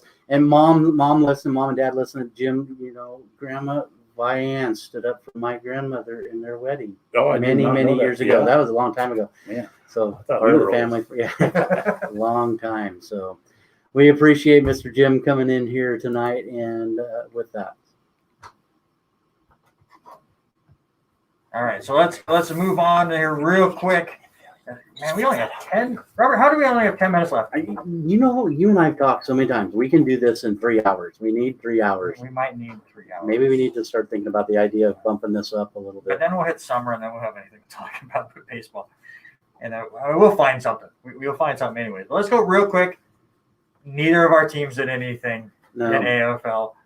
Literally, I went on my AFL app to watch the Hawthorne game. You go on the AFL app, you can watch full games as far as like quarters. They didn't have the first quarter on there at all. Right. So I clicked on the second quarter and just was going to watch it from there. Turned it on. Hawthorne's already down 36-2. Yeah. So that was rough. They do make it close, but we both lose. And of course, Hawthorne now plays the undefeated Melbourne team that just beat Geelong. Well, you get North Melbourne, who's the worst team in the league by far. So I like your chances just a little bit better. Yeah, just a little bit. I don't know. Geelong, they looked a little flat coming out there. They got down quick, and so I'm excited to see what they can do to step up. But how about that injury? I showed you that picture. Steve May. Oh, man. You need to post that on our Facebook page. So people can understand how rough this game is. He's out 4 weeks with an eye injury. Got hit with an elbow, and just crazy.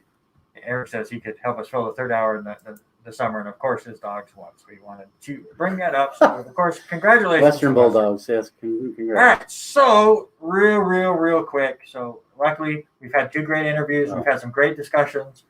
So your parents don't have to listen to wrestling talk for very long, but we have to talk about WrestleMania week and the fact that we did the exact same record in NXT. We both went 7-3. We both had the same record in our predictions for WrestleMania Day 1, which was 5-2, and we both sucked on Day 2 of WrestleMania. We both went 3-4. Yeah, it was rough. Give me your 3 favorite matches out of the 24 that we've watched this week. I have to say both of the women's championships. Are you talking on WrestleMania? Yes, on WrestleMania. So everything on WrestleMania, I think, is where I'm going to go. NXT was good. Sasha Banks and Bianca Belair, which is the main event of Day 1, SmackDown Women's Championship.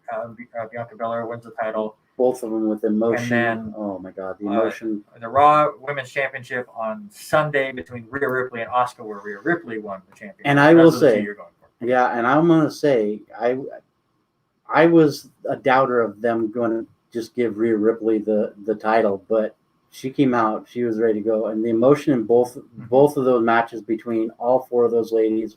By the way, Rhea Ripley is one of my favorite young up-and-comer professional wrestlers, not just female wrestlers, just up-and-coming professional wrestlers. Mm-hmm. She needs to fix her finisher. Yeah. She is such a hard-hitting, all of her stuff looks snug and tough, and she looks like, I mean, she could just kick anyone's butt out there, but her finisher just looks so weak. It looks like she picks them up kind of and then lays them down on the mat. It just doesn't look like the rest of her offense. Right. All right, give me one more. I laughed at the one. Denise laughed at me because we watched the Bad Bunny, Damian Priest. She laughed about the whole bunnies bumping around. But I'm going to go, and this one's probably going to shock you. Uh-huh. I'm going to go the Riddle Sheamus one. I just love the way Sheamus. It was brutal. I think that's why I liked it so much. For anyone, that's the match on WrestleMania weekend that if you have somebody that's not a wrestling fan, show them that match because they were not holding back at all. At the end of that match where Riddle legit gets kicked in the mouth and is bleeding a lot. Yep. Just from doing a backflip into a boot. Yeah, it was crazy. Was pretty brutal. All right, my top three, we're going to agree on one. But I have to bring up NXT. And the other match from this week that you show somebody that's not into wrestling, where they're like, oh, it's fake. Walter and Tommaso Ciampa went out and beat the holy crap out of each other to the point where Walter he's known for doing his chops. And he just ridiculous sound when he does his chops. He chops the table and broke it. It was such a cool spot. But that match was fantastic. My favorite match of the NXT 2 nights, by far. I'm also going to agree, Sasha Banks and Bianca Belair, the emotion at the beginning of the match where they had to try to compose themselves. Mm-hmm. This was the first time ever that two women were in a singles match at a main event of a WrestleMania. Of course, you had Ronda Rousey, Charlotte Flair, and why am I blanking on Becky Lynch a couple years ago, but that was a triple threat. This is also, I believe, the first time two black athletes were fighting in a main event for a title in a WWE ring. It just, the emotions there were just ridiculous all the way through. And Bianca Belair with that hair whip at the end of that match, the sound that, yes, I was like, instant welt on Sasha Banks' stomach from it. The sound of it was amazing. That match was so good.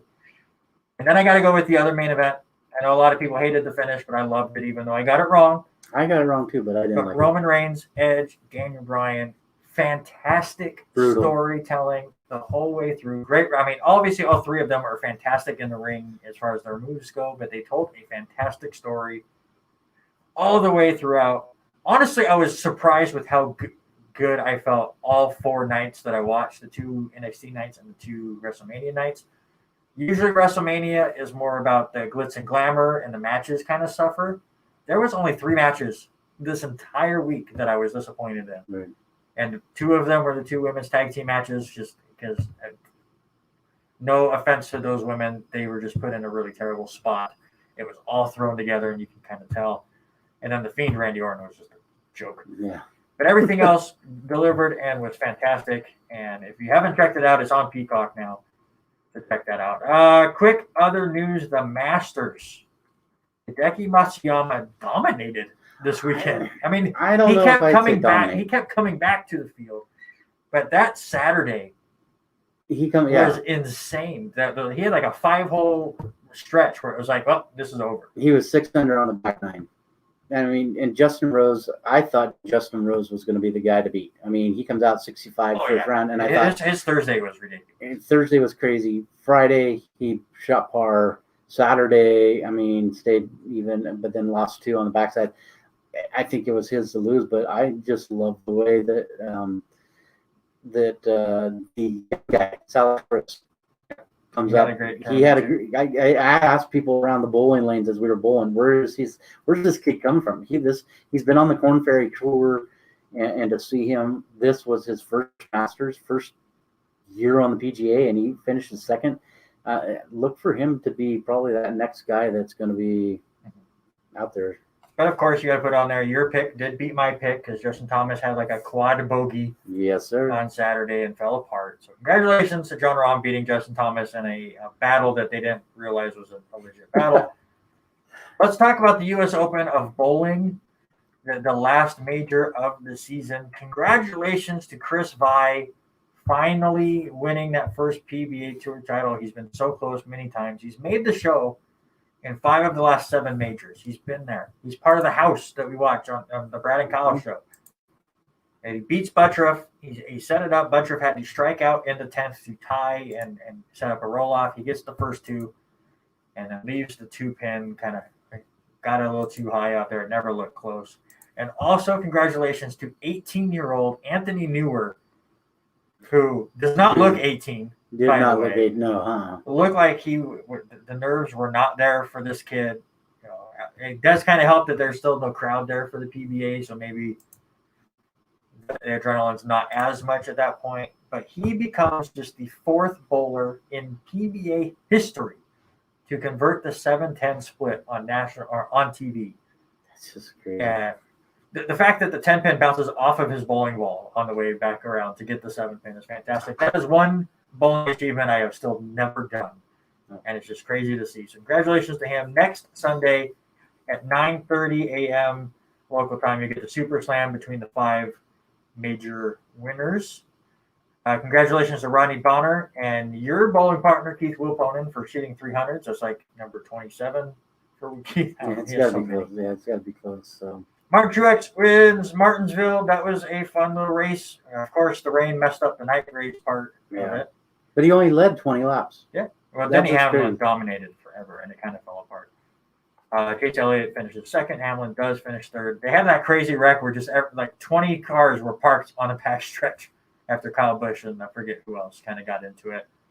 And then everyone behind them had nowhere to go. But they are at Richmond next week. And, sir, you can do 2. I You can do 2 sports history. I'm going to do 2 very important ones. Yeah. 1947, Jackie Robinson becomes the first black player of the 20th century to sign an MLB contract. Slightly important. Yeah, slightly important. Amazing. Yeah, and the other one, and it's just because it's the one that I remember from my trivia question since I left my sheet there. 1963, Milwaukee Braves future baseball Hall of Famer Warren Spahn beats the New York Mets 6-1 to win his 328th win, which is the most by a left-hander in Major League history. You remember your trivia question at all? I do remember my.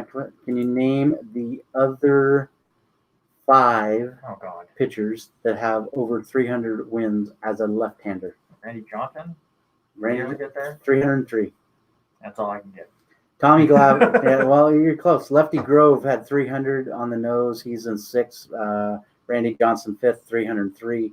Tom Glavine, 305. 3rd place with Eddie Plank, who I did not even have that guy in the top in mind. But number 2, and I remember watching him pitch for the Phillies, and he had 241 with the Phillies, and that's Steve Carlton. He had 329 total. Warren Spahn does finish with 363 wins. All right, so that's going to do it for another show that just flies by. We have so much fun here, and thank you for hanging out.